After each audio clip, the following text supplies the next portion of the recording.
ಕರ್ತನು ಒಡೆಯನು ಪ್ರಪಂಚ ಮೋಕ್ಷ ಪ್ರದಾತನಾದ ಯೇಸು ಕ್ರಿಸ್ತನ ನಾಮದಲ್ಲಿ ಆತ್ಮೀಯರೆಲ್ಲರಿಗೂ ಹೃದಯಪೂರ್ವಕ ವಂದನೆಗಳನ್ನು ತಿಳಿಸ್ತಾ ಇದ್ದೀನಿ. ಅನುದಿನದ ಆತ್ಮಿಕ ಆಹಾರ ಎಂಬ ಈ ಕಾರ್ಯಕ್ರಮವನ್ನು ವೀಕ್ಷಿಸುವಂಥ ಆತ್ಮೀಯರೆಲ್ಲರಿಗೂ ಮತ್ತೊಂದು ಸಾರಿ ವಂದನೆಗಳು. ಈ ಕಾರ್ಯಕ್ರಮದ ನಿಮಿತ್ತವಾಗಿ ಎಲ್ಲರೂ ಪ್ರಾರ್ಥಿಸಿರಿ ಹಾಗೂ ಎಲ್ಲರಿಗೂ ಸೇರ್ ಮಾಡಿ ದೇವರ ಸುವಾರ್ತೆ ಕಾರ್ಯಕ್ರಮದಲ್ಲಿ ಭಾಗಿಗಳಾಗಿ ಪ್ರಿಯರೇ. ನಿನ್ನೆ ದಿನದಂದು ನೂತನವಾಗಿ ಜನ್ಮಿಸಬೇಕು. ಒಬ್ಬ ಮನುಷ್ಯನು ನೂತನವಾಗಿ ಹುಟ್ಟದಿದ್ದರೆ, ಹೊಸದಾಗಿ ಹುಟ್ಟದಿದ್ದರೆ ಆ ಮನುಷ್ಯನು ದೇವರ ರಾಜ್ಯವನ್ನು ಕಾಣಲಾರನು, ದೇವರ ರಾಜ್ಯವನ್ನು ಸೇರಲಾರನು ಎಂದು ನೋಡಿದ್ದೇವೆ. ಪ್ರಿಯರಾದ ದೇವರ ಮಕ್ಕಳಿರ, ದೇವರ ರಾಜ್ಯವನ್ನು ಕಾಣಬೇಕು, ದೇವರ ರಾಜ್ಯವನ್ನು ನಾವು ಸೇರಬೇಕು ಅಂದಾಗ ಮೊಟ್ಟ ಮೊದಲು ನಾವು ತಂದೆಯಾದ ದೇವರನ್ನು, ಯೇಸು ಕ್ರಿಸ್ತರನ್ನು, ಪವಿತ್ರಾತ್ಮನನ್ನು ತಿಳಿದುಕೊಳ್ಳಬೇಕು. ಅದು ಆದಿಕಾಂಡ ಮೊದಲುಗೊಂಡು ಪ್ರಕಟಣೆ ಗ್ರಂಥದಲ್ಲಿ ಇದ್ದಂಥ ಅನೇಕ ವಿಷಯಗಳನ್ನು ನಾವು ಓದುವುದ್ರ ಮೂಲಕ, ಧ್ಯಾನಿಸುವುದ್ರ ಮೂಲಕ ಆ ದೇವರ ಬಗ್ಗೆ ಅನೇಕ ಮಾಹಿತಿ ನಮಗೆ ಗೊತ್ತಾಗುತ್ತೆ. ಯೇಸು ಕ್ರಿಸ್ತರ ಬಗ್ಗೆ, ಪವಿತ್ರಾತ್ಮರ ಬಗ್ಗೆ ಅನೇಕ ವಿಷಯಗಳು ನಮಗೆ ಅರ್ಥ ಆಗುತ್ತೆ. ಅರ್ಥ ಮಾಡಿಕೊಂಡ ಮೇಲೆ ದೇವರೇ ನಮ್ಮ ಹೆತ್ತ ತಂದೆ, ಯೇಸು ಕ್ರಿಸ್ತರೇ ನಮಗೆ ರಕ್ಷಕನು, ಪವಿತ್ರಾತ್ಮನು ನಮ್ಮ ಸಹಾಯಕನು ಅಂತೇಳಿ ಮೊದಲನೇದಾಗಿ ನಾವು ನಂಬಿ ಪಶ್ಚಾತ್ತಾಪ ಪಟ್ಟು ದೇವರನ್ನ ತಿಳಿಯದೇ ಇದ್ದಾಗ ಪೂರ್ವದಲ್ಲಿ ನಾವು ಮಾಡಿರುವಂತ ತಪ್ಪುಗಳನ್ನ ಒಪ್ಪಿಕೊಂಡು ಪಶ್ಚಾತ್ತಾಪ ಪಟ್ಟು ಮನಸಾಂತರ ಹೊಂದಿ ದೀಕ್ಷೆ ಸ್ಥಾನ ಪಡ್ಕೊಳ್ಬೇಕು. ದೀಕ್ಷೆ ಸ್ಥಾನ ಪಡ್ಕೊಂಡಾಗ, ಬ್ಯಾಪ್ಟಿಸಮ್ ತಗೊಂಡಾಗ ಅವಾಗ ನಾವು ದೇವರ ರಾಜ್ಯದಲ್ಲಿ ನಾವು ಸೇರಿಸಲ್ಪಡ್ತೀವಿ. ದೇವರ ರಾಜ್ಯ ಅಂದ್ರೆ ದೇವರ ಸಭೆ, ದೇವರ ರಾಜ್ಯ ಅಂದ್ರೆ ಯೇಸು ಕ್ರಿಸ್ತನ ಸಭೆ. ಪ್ರಿಯರೇ, ಯೇಸು ಕ್ರಿಸ್ತರ ಸಭೆಯಲ್ಲಿ ನಾವು ಸೇರಿಸಲ್ಪಡ್ತೀವಿ. ಈ ಯೇಸು ಕ್ರಿಸ್ತರ ಸಭೆಯಲ್ಲಿ ಅಂದರೆ ದೇವರ ರಾಜ್ಯದಲ್ಲಿ ಪ್ರೀತಿ ಇರುತ್ತೆ, ಸಮಾಧಾನ ಇರುತ್ತೆ, ನೆಮ್ಮದಿ ಇರುತ್ತೆ, ಆನಂದ ಇರುತ್ತೆ, ದೇವರ ಮಾತಿನ ಮೂಲಕ ಆರೋಗ್ಯ ಇರುತ್ತೆ. ಆತನ ಸಹವಾಸದಲ್ಲಿ, ಭಕ್ತಿಯ ಸಹವಾಸದಲ್ಲಿ, ದೇವರ ಸಹವಾಸದಲ್ಲಿ, ಸಭೆಯ ಸಹವಾಸದಲ್ಲಿ ಪ್ರತಿ ದಿನಾಲೂ ನಾವು ಹೋದಾಗ ಪ್ರಿಯರಾದ ದೇವರ ಮಕ್ಕಳಿರ ನಿತ್ಯ ಜೀವವನ್ನು ನಾವು ಪಡ್ಕೊಳ್ತೀವಿ, ಸ್ವರ್ಗವನ್ನು ನಾವು ಪಡ್ಕೊಳ್ತೀವಿ, ಪರಲೋಕವನ್ನು ನಾವು ಪಡ್ಕೊಳ್ತೀವಿ. ಯಾಕೆಂದ್ರೆ ಅದು ಶಾಶ್ವತವಾದಂಥ ಲೋಕ, ಅದು ಶಾಶ್ವತವಾಗಿ ಇರುವಂಥ ಲೋಕ.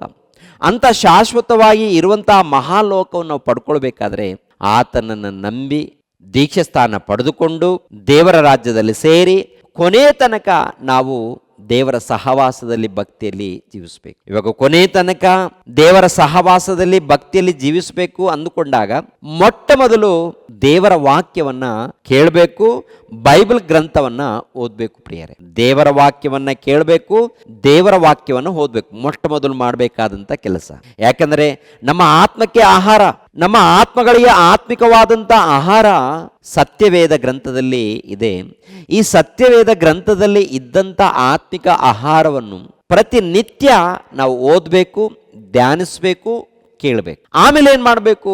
ಪ್ರತಿನಿತ್ಯ ವಾಕ್ಯವನ್ನು ಕೇಳ್ತಾ ಇದ್ದೀವಿ, ಆಮೇಲೆ ಧ್ಯಾನಿಸ್ತಾ ಇದ್ದೀವಿ. ನೆಕ್ಸ್ಟ್ ಏನ್ ಮಾಡಬೇಕು ಅಂದಾಗ ಏನ್ರಿ? ಪ್ರಾರ್ಥನೆಯಲ್ಲಿರಬೇಕು. ಪ್ರತಿಯೊಬ್ಬರು ಪ್ರಾರ್ಥನೆಯಲ್ಲಿರ್ಬೇಕಾ? ಪ್ರತಿ ಭಕ್ತರು ಪ್ರಾರ್ಥನೆಯಲ್ಲಿರಬೇಕು. ದೇವರ ವಾಕ್ಯವನ್ನು ಕೇಳಬೇಕು, ದೇವರ ವಾಕ್ಯವನ್ನು ಧ್ಯಾನಿಸಬೇಕು, ಆಮೇಲೆ ಪ್ರಾರ್ಥನೆಯಲ್ಲಿ ನಾವೆಲ್ಲರೂ ಜೀವಿಸಬೇಕು. ಈ ಪ್ರಾರ್ಥನೆ ಹೇಗೆ ಮಾಡಬೇಕು ಒಂದು ಸಾರಿ ನೋಡಿ. ಮತ್ತಾಯನು ಬರೆದ ಸುವಾರ್ತೆ 6ನೇ ಅಧ್ಯಾಯ 5ನೇ ವಚನ. ಮತ್ತು ನೀವು ಪ್ರಾರ್ಥನೆ ಮಾಡುವಾಗ ಕಪಟಿಗಳ ಹಾಗೆ ಮಾಡಬೇಡಿರಿ, ಜನರು ನೋಡಬೇಕೆಂದು ಅವರು ಸಭಾಮಂದಿರಗಳಲ್ಲಿ, ಬೀದಿ ಚೌಕಗಳಲ್ಲಿ ನಿಂತುಕೊಂಡು ಪ್ರಾರ್ಥನೆ ಮಾಡುವುದಕ್ಕೆ ಇಷ್ಟಪಡುತ್ತಾರೆ. ಅವರು ತಮಗೆ ಬರತಕ್ಕ ಫಲವನ್ನು ಹೊಂದಿದ್ದಾಯಿತೆಂದು ನಿಮಗೆ ಸತ್ಯವಾಗಿ ಹೇಳುತ್ತೇನೆ.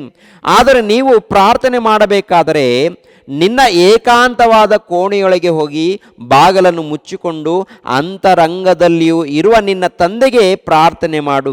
ಅಂತರಂಗದಲ್ಲಿ ನಡೆಯುವುದನ್ನು ನೋಡುವ ನಿನ್ನ ತಂದೆಯು ನಿನಗೆ ಫಲ ಕೊಡುವನು. ನಿನ್ನ ತಂದೆಯು ನಿನಗೆ ಫಲ ಕೊಡುತ್ತಾನೆ.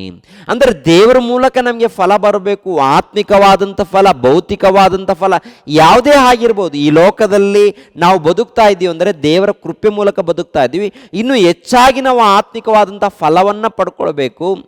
ಭೌತಿಕವಾಗಿ ಈ ಲೋಕದಲ್ಲಿ ಬದುಕಬೇಕು, ಆರೋಗ್ಯವಾಗಿ ಬದುಕಬೇಕು, ಸಮಾಧಾನದಿಂದ ಜೀವಿಸಬೇಕು ಅಂದಾಗ ಪ್ರಿಯರಾದ ದೇವರ ಮಕ್ಕಳಿರ, ನಾವು ಬ್ಯಾಪ್ಟಿಸಮ್ ತಗೊಂಡಂಥ ಭಕ್ತರು, ದೇವರ ರಾಜ್ಯದಲ್ಲಿ ಸೇರಿರುವಂಥ ಭಕ್ತರು, ದೇವರ ಸಭೆಯಲ್ಲಿ ಸೇರಿಸಲ್ಪಟ್ಟಂಥ ಭಕ್ತರಾಗಿರುವಂಥ ನಾವು ಪ್ರತಿ ದಿನಾಲೂ ಏನು ಮಾಡಬೇಕು ಗೊತ್ತಾ? ಪ್ರಾರ್ಥನೆಯಲ್ಲಿರಬೇಕು. ಪ್ರಾರ್ಥನೆಯಲ್ಲಿ ಈ ಪ್ರಾರ್ಥನೆ ಹೇಗೆ ಮಾಡಬೇಕು? ಕಪಟಿಗಳ ಹಾಗೆ ಅಲ್ಲ. ತುಂಬ ಜನ ಕಪಟಿಗಳು ಅಂದಾಗ ಏನ್ರಿ ವೇಷಧಾರಿಗಳು ಅಂತಾರೆ. ವೇಷಧಾರಿಗಳು ಅಂದಾಗ ಜನರು ನೋಡಲಿ ಎಂದು ಪ್ರಾರ್ಥನೆ ಮಾಡ್ತಾ ಇರ್ತಾರೆ. ಅವ್ರು ನೋಡಬೇಕು ಇವ್ರು ನೋಡ್ಬೇಕಂತ ಪ್ರಾರ್ಥನೆ ಮಾಡ್ತಾರೆ. ಅಂತಹ ಪ್ರಾರ್ಥನೆ ದೇವರ ಸನ್ನಿಧಿಯಲ್ಲಿ ಮುಟ್ಟಲ್ಲ. ದೇವರ ಸನ್ನಿಧಿಗೆ ನಮ್ಮ ಪ್ರಾರ್ಥನೆ ಮುಟ್ಟಬೇಕಾದ್ರೆ ನಾವು ದೇವರಿಗೆ ವಿಧೇಯರಾಗಬೇಕು. ನಾವು ಸಂಪೂರ್ಣವಾಗಿ ತಗ್ಗಿಸ್ಕೊಳ್ಬೇಕು.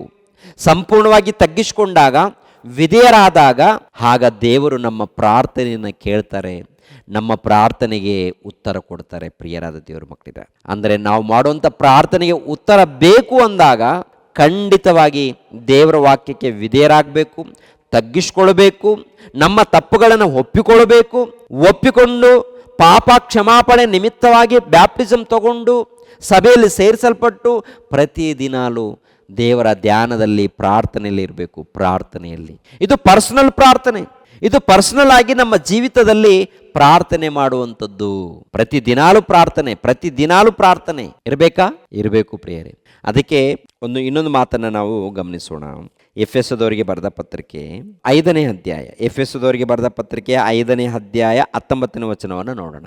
ಆದರೆ ಪವಿತ್ರಾತ್ಮ ಭರಿತರಾಗಿದ್ದು ಕೀರ್ತನೆಗಳಿಂದಲೂ ಆತ್ಮ ಸಂಬಂಧವಾದ ಪದಗಳಿಂದಲೂ ಒಬ್ಬರಿಗೊಬ್ಬರು ಮಾತಾಡಿಕೊಳ್ಳುತ್ತಾ ನಿಮ್ಮ ಹೃದಯಗಳಲ್ಲಿ ಕರ್ತನಿಗೆ ಗಾನ ಮಾಡುತ್ತಾ ಕೀರ್ತನೆ ಹಾಡುತ್ತಾ ಯಾವಾಗಲೂ ಎಲ್ಲ ಕಾರ್ಯಗಳಿಗೋಸ್ಕರ ನಮ್ಮ ಕರ್ತನಾದ ಯೇಸು ಕ್ರಿಸ್ತನ ಹೆಸರಿನಲ್ಲಿ ತಂದೆಯಾದ ದೇವರಿಗೆ ಸ್ತೋತ್ರ ಮಾಡುತ್ತಾ ಕ್ರಿಸ್ತನಿಗೆ ಭಯಪಡುವವರಾಗಿದ್ದು ಒಬ್ಬರಿಗೊಬ್ಬರು ವಿನಯವುಳ್ಳವರಾಗಿ ನಡೆದುಕೊಳ್ಳಬೇಕು ಅಂತ ಹೇಳ್ತಾರೆ. ನಡೆದುಕೊಳ್ಳಬೇಕು ಅಂದರೆ ಸಭೆಯಲ್ಲಿ ಮೊಟ್ಟ ಮೊದಲು ನಾವು ವೈಯಕ್ತಿಕವಾದಂಥ ಪ್ರಾರ್ಥನೆಯನ್ನು ಮನೆಯಲ್ಲಿ ನಾವು ಪ್ರಾರ್ಥನೆ ಪ್ರಾರಂಭ ಮಾಡಬೇಕು. ಪ್ರತಿನಿತ್ಯ ಇರಬೇಕು. ಹೋಗುವಾಗಲೂ ಬರುವಾಗಲೂ ದೇವ್ರನ್ನ ನೆನೆಸ್ಕೊಂಡು ಜೀವಿಸಬೇಕು. ಅದೇ ಪ್ರಕಾರ ಕುಟುಂಬದಲ್ಲಿ ನಾವು ಎಷ್ಟು ಜನ ಇದ್ದೀವಿ, ಎಲ್ಲರೂ ಸೇರಿ ಕೂಡ ಕುಟುಂಬ ಪ್ರಾರ್ಥನೆಯಲ್ಲಿ ಕೂಡ ನಾವು ಪ್ರತಿನಿತ್ಯ ಇರಬೇಕು. ಹಾಗೆ ಇದ್ದಾಗ ಸಮಾಧಾನ ಇರುತ್ತೆ, ಸಂತೋಷ ಇರುತ್ತೆ. ಎರಡನೇದಾಗಿ ಪ್ರಿಯರೇ, ದೇವರು ಜೊತೆಯಾಗಿರ್ತಾರೆ. ಒಂದು ವೇಳೆ ನಾವು ಮರಣ ಹೊಂದಿದರೆ ನಿತ್ಯ ಜೀವವನ್ನು ನಾವು ಪಡ್ಕೊಳ್ತೀವಿ. ಆ ನಿತ್ಯ ಜೀವವನ್ನು ಪಡ್ಕೊಳ್ಬೇಕಾದ್ರೆ ಖಂಡಿತವಾಗಿ ದೇವರ ಸಭೆಯಲ್ಲಿ ಸೇರಿಸಲ್ಪಟ್ಟಿರುವಂಥ ನಾವು ಪ್ರಾರ್ಥನೆಯಲ್ಲಿ, ಧ್ಯಾನದಲ್ಲಿ, ವಾಕ್ಯದ ಧ್ಯಾನದಲ್ಲಿ ನಾವೆಲ್ಲರೂ ಇರಬೇಕು ಪ್ರಿಯರೇ. ಹಾಗೆ ನಾವೆಲ್ಲರೂ ಇರೋಣ, ಧ್ಯಾನದಲ್ಲಿರೋಣ, ಭಕ್ತಿಯಲ್ಲಿ ಜೀವಿಸೋಣ, ದೇವರನ್ನ ನೆನೆಸ್ಕೊಳ್ಳೋಣ, ದೇವರ ಸಹವಾಸದಲ್ಲಿರೋಣ, ವಾಕ್ಯಗಳನ್ನು ಧ್ಯಾನಿಸೋಣ ಪ್ರಿಯರೇ. ಪ್ರತಿದಿನಾಲೂ ಹೀಗೆ ಮಾಡುವುದರಿಂದ ಒಳ್ಳೆಯದಾಗುತ್ತೆ, ಸಮಾಧಾನ ಇರುತ್ತೆ, ಸಂತೋಷ ಇರುತ್ತೆ, ನೆಮ್ಮದಿ ಇರುತ್ತೆ. ಒಂದು ವೇಳೆ ಮರಣ ಹೊಂದಿದರೆ ನಿತ್ಯ ಜೀವ ಸಿಗುತ್ತೆ. ಆದ್ದರಿಂದ ಈ ವಾಕ್ಯಗಳನ್ನು ಧ್ಯಾನಿಸಿರಿ, ಪ್ರಾರ್ಥಿಸಿರಿ.